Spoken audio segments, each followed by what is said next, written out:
Musical Talk, the UK independent musical theatre podcast.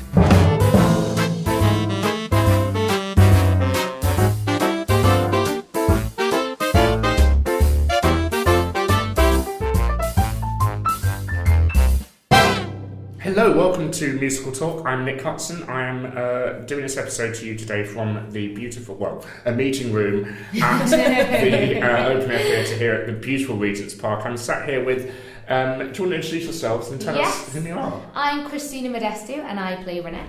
I'm Seyi Omooba and I play Crystal. I'm Reneé Lamb and I play Chiffon. And we are, of course, talking about the mysterious chorus girls in the musical of Little Shop of Horrors that is playing here, and it's open to very, very good reviews. Congratulations. I haven't seen it yet, so I can't know too much about the show, so I'm seeing it tonight. Oh, you haven't seen it? I'm looking forward to seeing it. You're in for a treat. Got to live up to it now. Tell us just what this show means to you and how you discovered it. You fans of the film, fans of other productions. Just splurt about it. Go. I've been a fan of the show since I was a kid because I did it with like my local drag. As did I. Yeah. I think we all did. Everyone's done Little Shop of Horrors at some point. So I've loved it since I was a kid, and I loved the film, and I loved the soundtrack.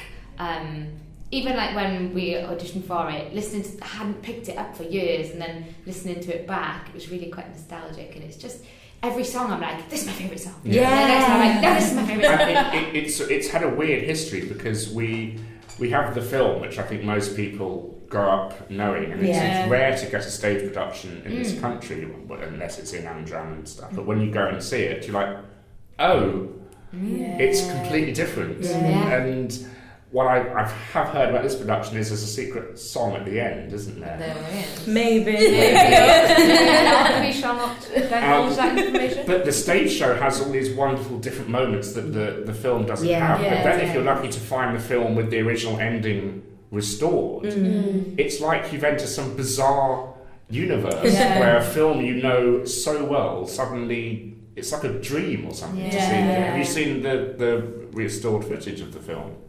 I don't think I have. I haven't. It's on Blu-ray, and Really? they coloured it and put the soundtrack in, and it's like a completely different. It's the original ending that they filmed. Wow. Oh my god, I didn't even know. But the dark ending works much better on stage because the characters can come out at the end and then they take their bows. Yeah. You don't die, which is nice. But the Which is great. We don't, and neither does the plan. Because you're the mysterious chorus girl. The mysterious chorus. We're always sitting on a secret. We know what's going to happen. I've never been described as mysterious before. That's not well during this process. I quite like it. But it's that whole kind of, in the film, they'll just appear in Yeah. the room and then start singing. I'm afraid in this show we don't disappear. Would you say the hardest working group in this We're show? just the hardest workers anyway. I think Seymour gets it quite hard. Yeah. He very rarely has break. And we don't really have a break. No. And in our breaks we're quick changing or legging it from one side of the stage to the other. Yeah. Tell us about the wonderful element of this show, which has never been done before in my memory. I mean, the whole production is... If someone said to me, okay, we've got tickets for Little Shop of Horrors, I would have an expectation because I know the show and I love it. But this production is just expect the unexpected, literally. Well, it's outside to start with. Exactly, yeah. To me, that walking here, it's like the biggest foyer in the world. Yeah. There's flowers everywhere. Yeah, So, exactly. But it's the drag queen element, which Yeah. I'm very, very interested about in this piece. Yeah.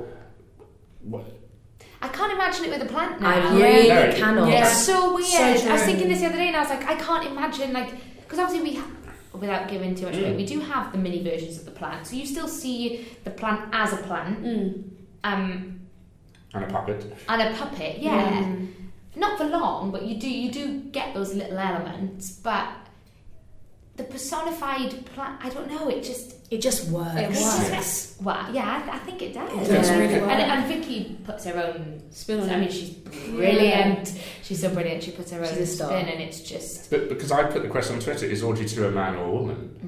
And It's no a one was plant. able to answer that. It's a question. plant. It's a Yeah, it's a plant. plant. So And now you've got a really clever way of kind of saying, Yeah. you know, and I was wondering when I was little and naive, I didn't know what mean green mother actually meant. Now as an older person, you know what it means. Yeah, absolutely.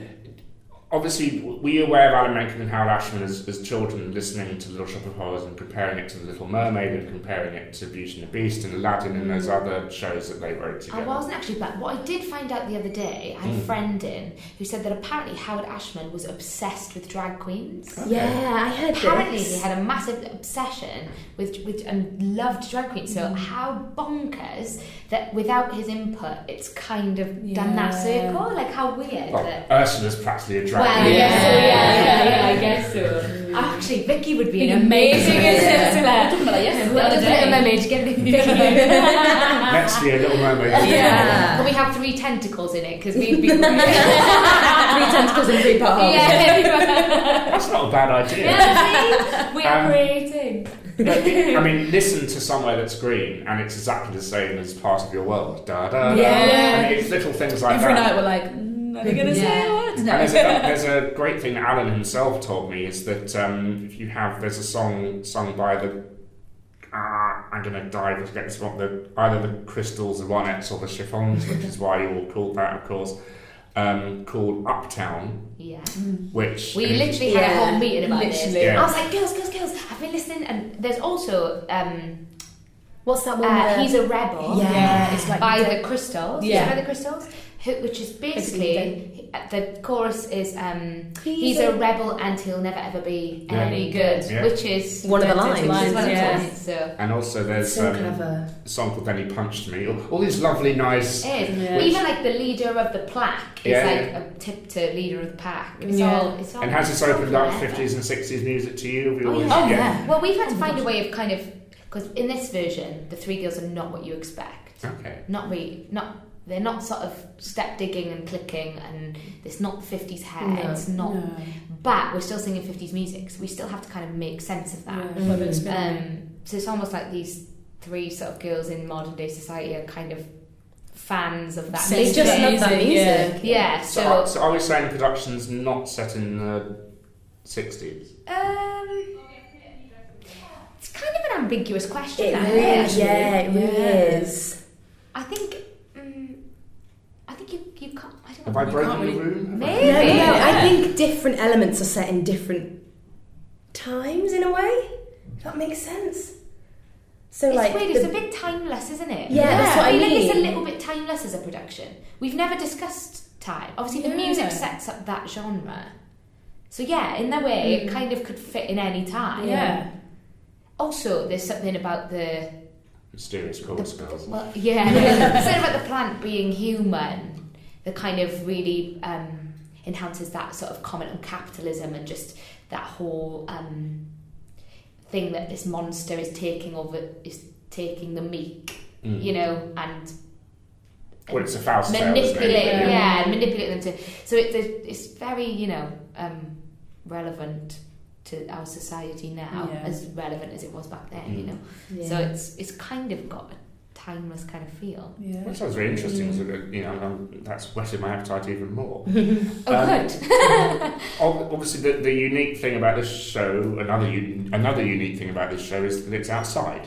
Yeah. As we mentioned, how's that been? It's just fabulous. It makes it just amazing. Yeah. Just as amazing. Yeah, it makes The it fact, great. the fact that we're constantly talking about plants as well, and we're in the Yeah. middle of this massive, the most gorgeous place in London, in my opinion. I mean, The Regent's blossom Park. falling all Yeah, over. there's leaves It's falling just like- everywhere. It's that thing like you could be in the middle of somewhere that's green and you can hear the wind. The birds, You- everything. You can't magic that. No. Like Yeah. that's just, and it's different every night. Yeah. Or you hear the kids playing in the park next door or whatever. Yeah. Car horns. You know, oh, we gave me a car Horns. alarm last night. Good reference note Yeah, there. yeah. Oh, it rains. Yeah. Yeah. That's We haven't had much rain. No, we've but been it very does- lucky. Yeah, But it we is- did have one show where we had the interval was an hour and 20 minutes Oh, long. that's nice. Yeah. But actually doing it in the rain It's was- amazing. It's so just incredible. amazing. It just makes it that bit bit more mysterious, even more like... Yeah, and then also like the show's quite dark, isn't it?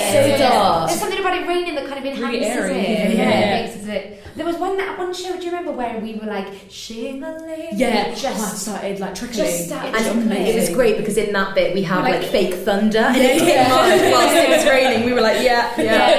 Even the audience lauged at that. Yeah, they laughed They were their like, heads off. The Mysterious Cause Girls summoned that. absolutely, that was us.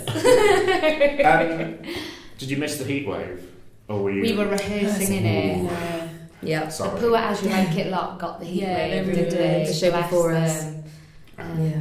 But yeah. But I it's such a joy to be in the show, and it's so nice to have it back in London. Tell us about the rest of the cast that you get to experience. I'd have no They're way. just Joy a to be dream. around. They're all so different that they're just all amazing, all different and all amazing. I feel like every job you do, you're like, oh, this is such an amazing cast. Everyone like gels really well, but these guys, honestly, like they are just beautiful human And beings. everyone is so supportive. different. Yeah. So we're all. It's crazy because I wouldn't put all of us together in a cast ever, but it just works, and we've just had each other's backs. It's been lovely. There's only about 6 people in it, isn't there? I mean, there's Mushnik, Oren, 1, 2, 3, there's 6, 7 people in it. But there's 13 of us.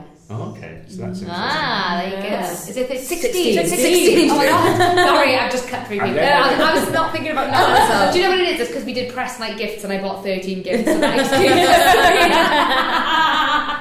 Yeah, there's 16. Our ensemble guys are incredible. Yeah. They are literally fabulous. We could not. There would be no show without them. Yeah. Literally. And everyone really has like a connection to this show, which means everyone really cares, and that really came across all through rehearsals. And you know, everyone's obviously working, but doing it because they want to be here. They love it. Everyone has like some sort of connection to it. It just makes it really, really special. Yeah.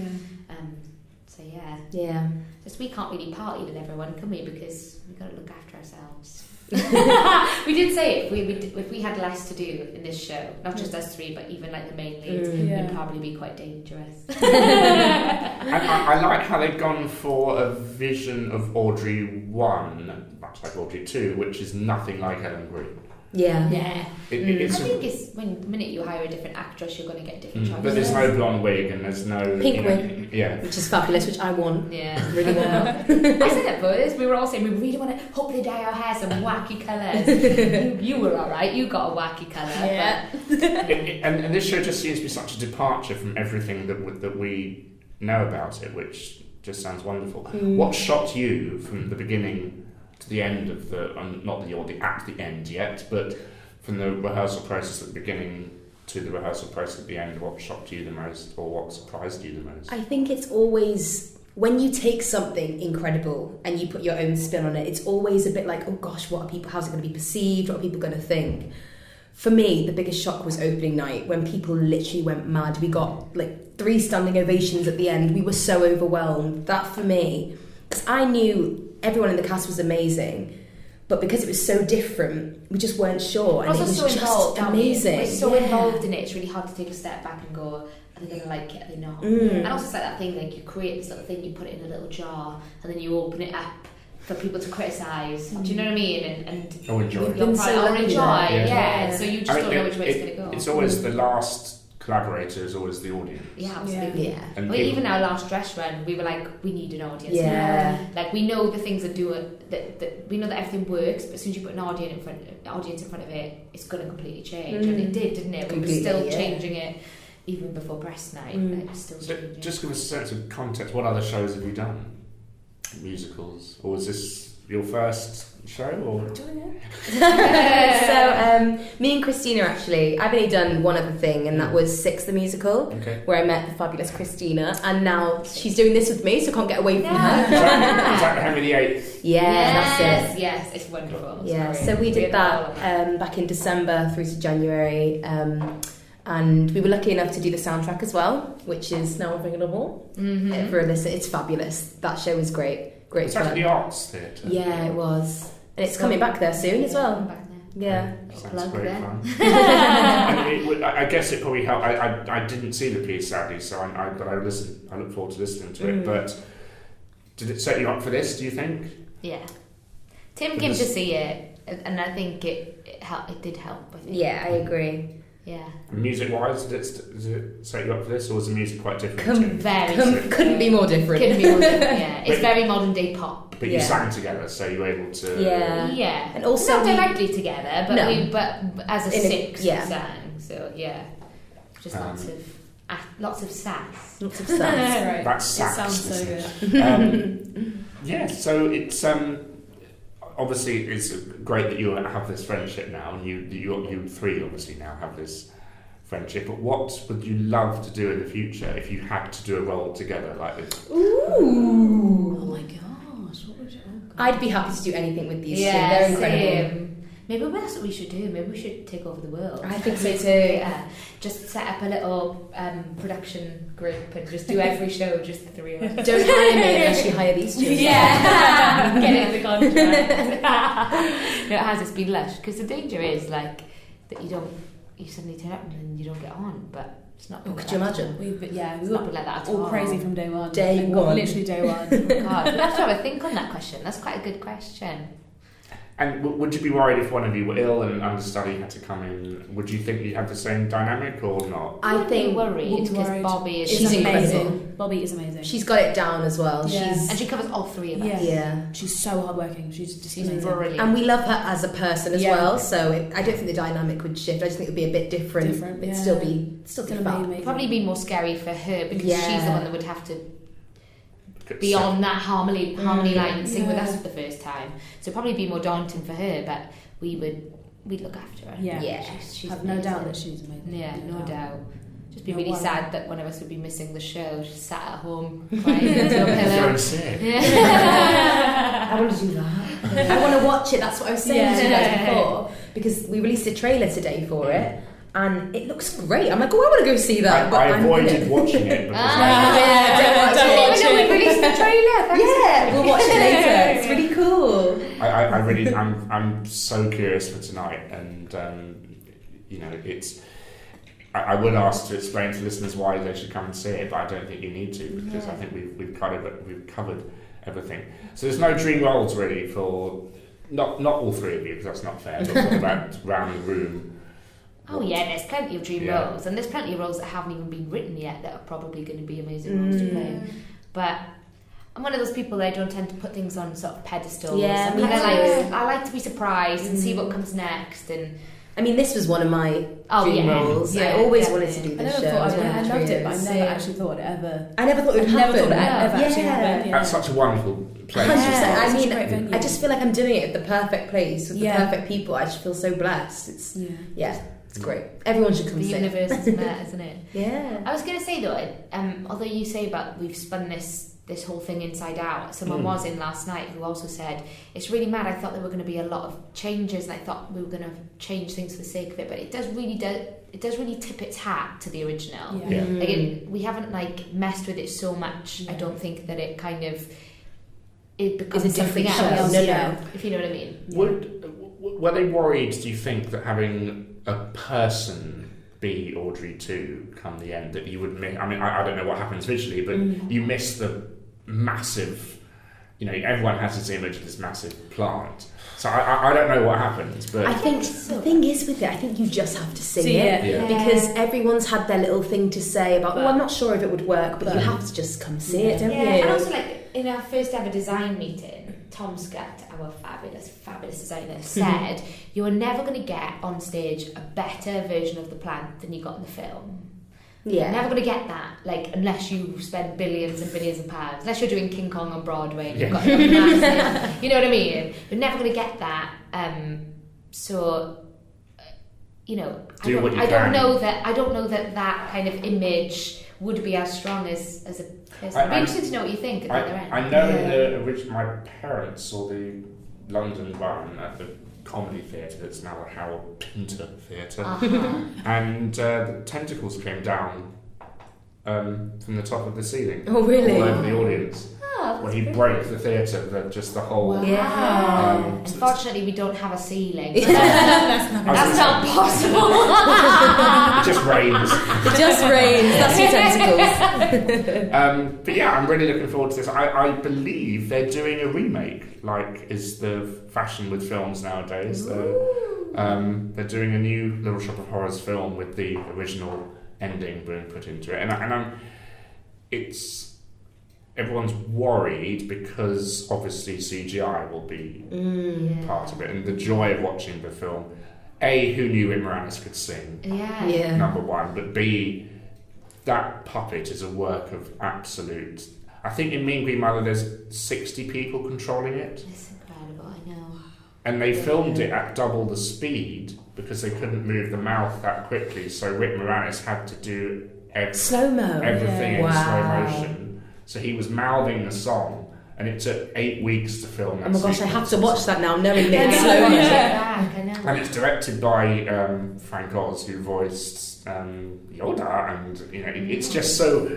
It's such a massive, great film, but it really belongs in the theatre. So that's why I'm looking forward to seeing it tonight. I think kind of like they just remade Jumanji as well. Yeah. I think it might be kind of like a similar thing. So it's not. It's just a bit different. It doesn't take away from the original. You can never really. I don't think you could beat that film. It's just. Have you seen the original Little Shop of Horrors? Before the 52 version, I haven't. Or something, which was made in a day on a budget of about 3.5 cents, I think. Love that. No way. And I think Jack Nicholson is in it. Yeah, that's right. Yeah, no, I've not seen it. It's such a bizarre, bad film, but that's what the musical was based on parodying and saying. That's why it really belongs in small venues with kind of wobbly sets and stuff, because that's that's what it is. But I love this new 21st century take on it. I wish you all the best of luck for tonight's performance. Thank you so much. Hope you enjoy. Thank you very much, and I shall see you on the other side. The other side, yeah. Mysterious chorus girls. This is Alan Menken, and you are listening to Musical Talk. My thanks to the three girls we just chatted there who are playing the Mysterious Chorus Girls in Little Shop of Horrors.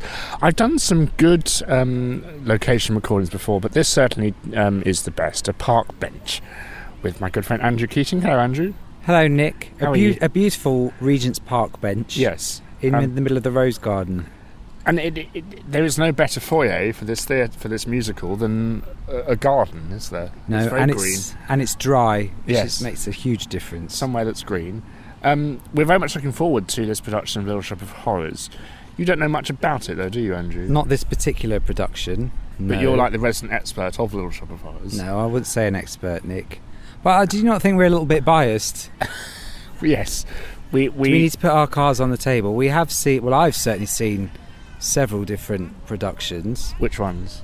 I did see one of the Broadway ones. I don't think I saw Sheridan. I did. Whichever that production. I did see that production, but there was somebody else who did it as well, wasn't there? It was done a couple of years ago at the Royal Exchange in Manchester. I didn't see that one. And it was also done. The production toured that Sheridan was in. And I mean, we didn't see the Sue Pollard one. No, we didn't. But you can listen to it on Spotify. You can listen to if that. You want yes, to listen to Sue Pollard's rather good singing voice. I yes. So what we're saying is it's a rare treat for us to have arguably what is Andrew and I one of our favourite musicals. But I've seen many amateur versions. Yes, like it does go around the amateur circuit, and it is one of those shows that, in my view, is so solid and so indestructible that even if you go to a bad production, you get good songs, you get funny scripts. It's still good. Yeah, it's like... Well, that's the whole thing, right? It's meant to be a bad production. That's the whole thing about the piece. The one I remember, and I think we've talked about before, is the one where they played Mushnik with a very heavy German... It was like a German commandant accent. It was like, oh... It's good for a Jewish character. That doesn't really fit. That's a bit strange. I'm not sure why they've done that. And it's got a puppet in. Yes. So what more could you want? And Humans, puppets, good songs, pastiche. This production has a drag queen as well. Well, I haven't seen it yet, so I can't comment. But what's your view on that as a concept? How is it done? Don't know. Haven't seen it. Well, with the absence of knowledge. I don't know. We'll talk about that in the interval maybe once we've seen. But it is a strong show. You know, you get Howard Ashman doing book and lyrics. You know it's going to be brilliant, and of course Alan Menken doing the music. We've looked at the song list, haven't we? Because one of the things I wondered is whether when they did the Broadway one and they had all the cut songs that came out, whether they ever considered putting things back in. They haven't put the film song in, have they? I don't think. Don't know. Me and Green Mother from Outer Space. Has it ever been in a show before? I want to say yes, but Okay. that might be a false memory. I'm sure other people will know more than we do. It's a great show, and as I said in the interview, it belongs in a venue like this. You know, the outside space. Yes, surrounded by all the real plants. Yes, which hopefully won't come alive to life, and hopefully there won't be a total eclipse of the sun during the show. Although if there were, it'd be a nice moment.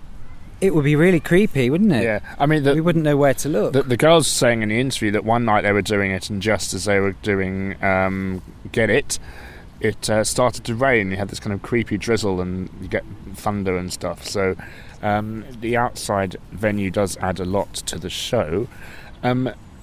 You wanted to mention some Muppets stuff, didn't you? Speaking of Frank Oz and Frank Oz, yes. Did you follow the Twitter storm about Fozzygate? No. So Frank Oz ended up in a Twitter spat with Giles Brandreth over Fozzie Bear because, as the story goes, Jim Henson gave Giles Brandreth a Fozzie Bear puppet. Oh. What Giles believed was the original Fozzie Bear because it had a tag inside with Henson Associates and the date 1965. And as any good Muppet fan will know, there was no Fozzie in 1965 because he didn't exist as a concept then. When did he first appear? When the Muppet Show started, so about 1976. So what 1965 refers to, that could be anything. It's not the year. It could be some kind of production thing. Maybe he's the 1965 version of that puppet. So Giles, I think, was thinking he had the original kind of 1965. Probably in a Disney archive somewhere, isn't it, or something? I don't know, but the reason he got it was he has a teddy bear museum, which you may or may not know, and so it was to go on display so that the joy of Fozzie could be shared. And in fact, I have seen that Fozzie Bear on display, which was very exciting, and it isn't the original Fozzie Bear. Because again, as any good Muppet fan will know, the original Fozzie Bear had a much different mouth shape and slightly different look than the one that Giles owns. And of course, the reason we talk about Muppets is because Jim Henson was to do with the original film of Little Shop of Horrors. So we are still Frank Oz sort of on point, and Frank Oz, as we mentioned, also directed it. Yes, and was the voice of Fozzie Bear. So I think there was a lot of, I can't believe Jim would have given you the puppet. And, tell us about the Muppets stage show that you saw recently at the O2. At the O2, the Muppets Take the O2. Yes, most expensive. Yes, it was hugely expensive. You know what? To the best of my knowledge, nowhere was the D word mentioned. Deal? No. Disney? Yes. Nowhere. I didn't see one mouse logo. I didn't see any copyright Disney, anything like that. Well, they just owned Jim Henson, so anywhere you saw Jim Henson, it would have. That's the Disney partnership. That's the Disney brand that they own. I mean, I suspect it was Disney that put the merchandise together because it was the very poor quality and very funded expensive. The show as well. Well, it did look like it was enormous fun. They did 3 shows. One on a Friday night, 2 on a Saturday. They had slightly different guests for each one. So they did a Pigs in Space versus Doctor Who. So they had David Tennant one night, Peter Davison the next night. They had the Mana skit featuring a pop star joining them. So night 1 was Kylie Minogue. Wow. Saturday was, for one performance, Steps, but minus Lisa Scott Lee. Oh. So if anybody can solve the Lisa Scott Lee mystery, where was Lisa? Why was Lisa Scott Lee not with the Muppets? She's missed out. What was your afternoon? You saw the afternoon? I saw the Saturday afternoon. So who did you get? That was Peter Davison and Steps minus Lisa Scott-Lee. I believe in the evening they didn't even get Steps. Oh. So they had one of the... The step where you sit? Well, no, I think they had one of the Saturday Night Live alumni, Bobby Moynihan. It was more or less a repeat of the show that they did at the Hollywood Bowl some time ago. I mean, the issue I'd have with it is that it's so big and you're looking at things that aren't even human size. So how did that... Were you just watching a screen for the whole afternoon? No, because I saved up for stalls tickets so I could see something. But yeah, obviously you're going to be reliant on screens. The difference maybe between this version and the Hollywood Bowl version is the Hollywood Bowl had a live orchestra. I mean, it must have been hugely... It must have cost a lot, to put on. And as we're now in a post-Avenue Q world... There's less hang-up about trying to, hide puppeteers, because you don't look at the puppeteers anyway. You look at the puppets. But it was, I think, there were plenty of corny jokes. It was a very kind of, I think, affectionate recreation of what the original show. And I guess at least like. Because they're bouncing off celebrity guests, it's not. Because it would dawn on me that maybe they're animatronics or maybe they're robots and it's all pre-recorded and stuff. But it was all. I guess there was ad-libbing going on and stuff. Or was it all very, very scripted and tight? I think it was mostly scripted, yes. I don't think there was a huge amount of ad-libbing. And how good did Kermit's voice sound? We're not talking about Steve Gate as well, are we? Same time, there's too much. There can't be too much puppet drama in one discussion, Nick. I can't cope. Is it Steve Whitmire who's now left? And yes. It's like some... I mean, Family Guy made this joke years ago, and all it was bad-sounding Muppets. Ah, well... Yes, because didn't they kind of say they were worried about kind of his depressed take on the character? So it's now Matt Fogel. I think it's like with anything, you just have to get used to the fact that it's somebody else. It's somebody else. So it's a bit like, well, do you still want to see those characters doing things, or not? And the voice is the voice is the voice. I think the more. If you hear it for an extended period, then it's like, oh, okay, it sounds fine. It's when you hear kind of snippets of things, and it still sounds new or different. You're like, oh, doesn't quite match. I mean, I don't think Disney have quite. The idea also struck me. Well, why have they not done tours before? Or Christmas Carol on stage or anything like that. Well, and the potential answer to that is because Disney didn't own them, whereas actually the amount of effort, of work, of money, of time, of getting all the puppeteers together to put on a show is huge. And actually you might together again, but you might not choose as a group to do that because the effort is so huge. Whereas actually if you're owned by a big multinational corporation, they might be saying, no, you will do this because they're not their own bosses. They're Disney employees. I mean, I hope that there's something altruistic in their hearts. They wanted to go out and share that experience rather than Disney were like, no, we think it's a good idea that you promote the brand in this way, and off you go. Who knows? It seems to me if Disney hadn't rescued the Muppets, it seems like something Netflix would do. They do have a very good skit in the show about Netflix. So reimagining big shows like Walking Dead, The Walking Bread, starring the Swedish chef. Brilliant. So there are lots of little things songs like that. It's mostly the kind of the classic songs. So there's a lot of the Muppet movie songs. Any Christmas Carol? Moving right along. No, but we're not near Christmas, so that would have been strange. No, it's not Christmas. Okay, well, we need to go and take our seats now, but we shall see you at the end of Act 1. Feed me.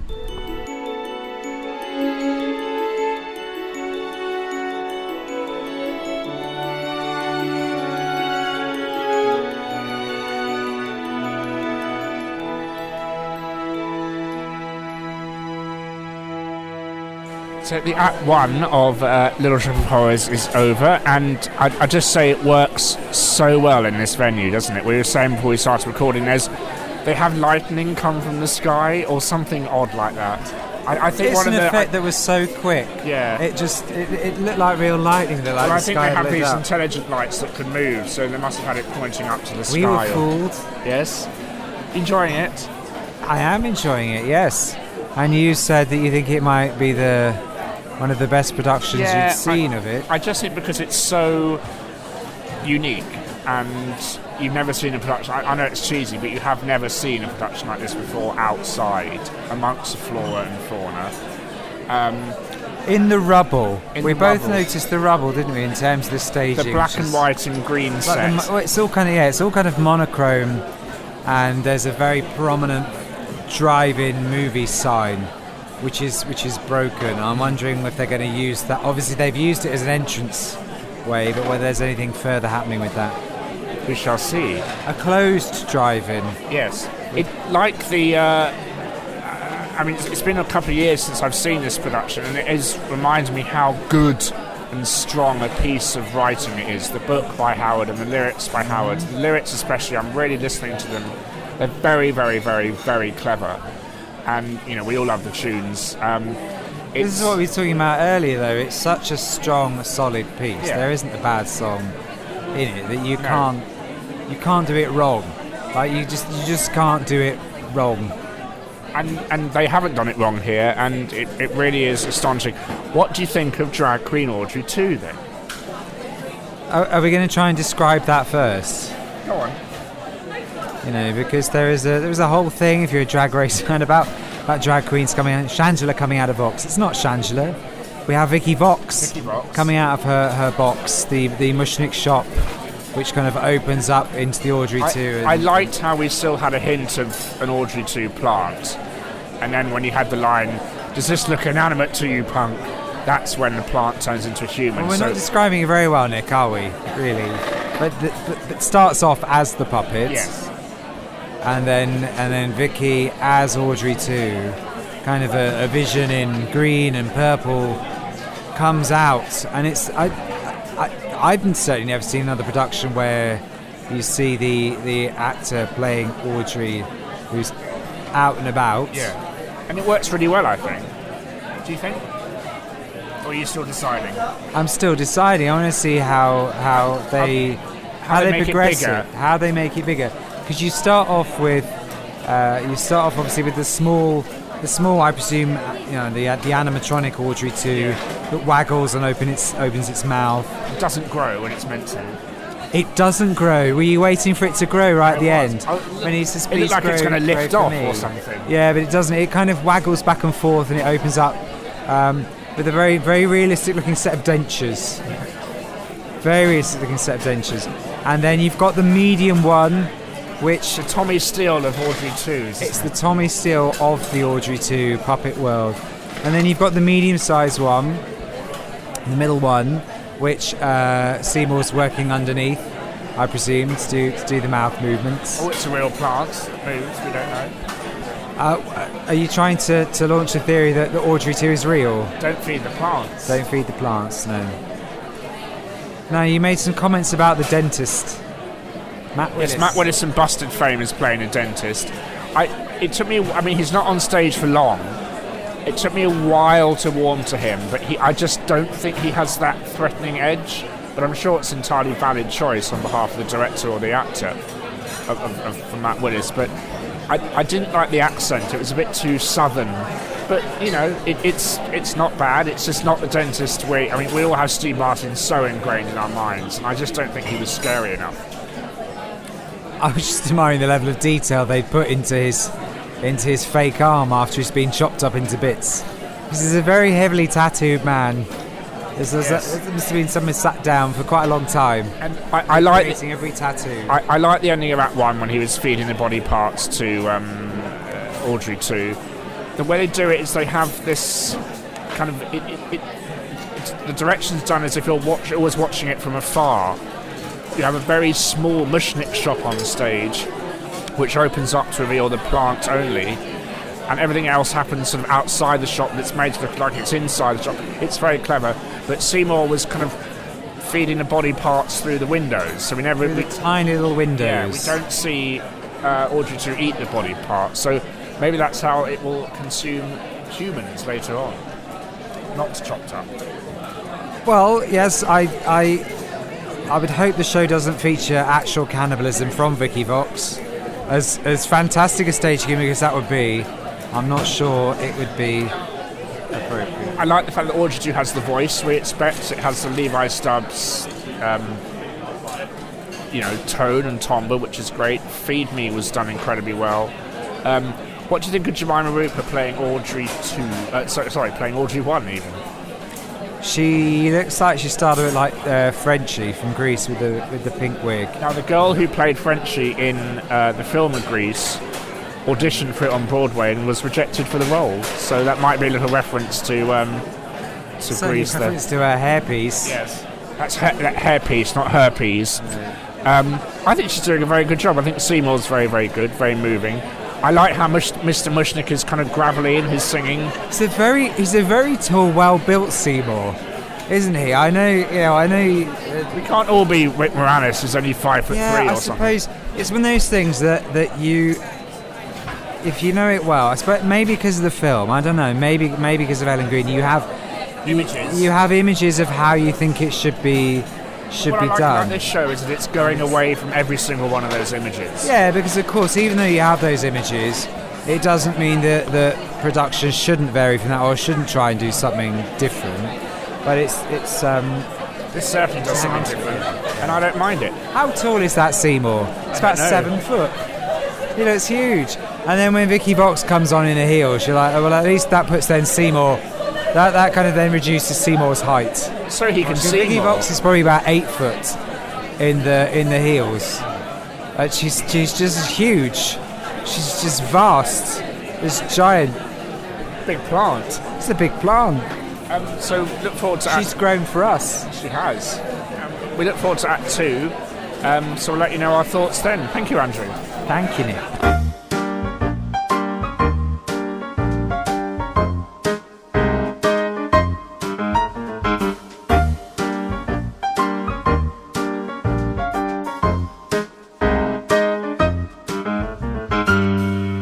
Quickest standing ovation I've ever seen, Andrew.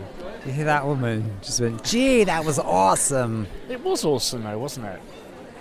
Yes, we've had, well, I don't want to give away too many things. No. We could say too much. It might spoil it. Well, there's nothing new in this show. I mean, they haven't changed the story or anything, but it had a nice surprise at the end, didn't we? Yeah, there's some nice surprises at the end. Balls and things. And it's a load of balls. Yes. You could say it's a load of balls at the end. Act 2 really zips along, doesn't it? Yeah, it's I've forgotten how much kind of pace here it is. And there was no cannibalism. No, there wasn't. So how did they solve the issue of eating? Well, it's done very cleverly. They had the kind of the mouth of the plant opens from which the human representation of the plant comes out, but the Audrey and Seymour and everyone else just walked into it, and the kind of tentacles grabbed the person and pulled them back into the darkness, and it got a round of applause. It was very simple but quite effective. Mm-hmm. And the lighting just gets better and better as the show goes on, doesn't it? It does indeed. You have more lightning flashes, and the lights do move, so they point up to the sky. And there was this lovely moment where a massive green beam of light was lighting up towards the sky from the hole in the movie screen, which is quite good. And one bit I did like is when they were doing what was the scene where they were watching? It was when there's a bit where they're sat under the drive-in sign, as though they're watching a movie. They've got a bucket of popcorn. This is the Chorus Girls. With the Chorus Girls, which is white with green stripes. Yeah. I know. The popcorn wasn't green, thankfully. So.